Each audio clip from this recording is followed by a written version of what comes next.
Azərbaycanın ən zəif məşqçisi belə mənim üçün bura gələn əcnəbilərin ən güclüsündən daha dəyərlidir. Çünki bura, açıq gəlin danışaq da, heç bir karyerası olan, özünə hörmət qoyan, öz karyerasını düşünən məşqçi bura gəlməyəcək, bu milliyə gəlməyəcək. Çünki özü də başa düşür ki, burada heç nə eləmək olmur və kim gəlirsə, baxın, hamısı avanturist açıqlamalarla yadda qalırdı. Yurçeviç bura gəlmişdi, uşaq da başa düşürdü ki, bu qrupda bizə heç nə yoxdur, deyirdi biz cəhd eləyəcək, seçmə mərhələdə, nə bilim, ilk pillələri tutub, final mərhələsində adama bir xal topladı, əgər səhv xatırlamıramsa. Bəlkə də heç toplamadı, yadıma gəlmir indi o mənim.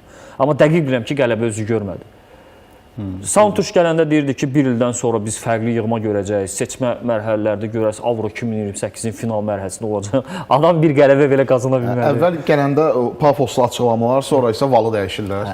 Ona görə mən deyirəm, sözümün də arxasındayım, Azərbaycanın ən zəif məşqçisi belə mənim üçün bura milli komandamıza gələn əcnəbi məşqçilər daha üstündür. Və bugün Ayxan Abbasov bunu bizə bariz şəkildə göstərir ki, onların gördüyü işi bəlkə daha yaxşıdan Azərbaycanlı məşqçinin görmək olarmış və görür də. Hə, bizim biraz o gözlənti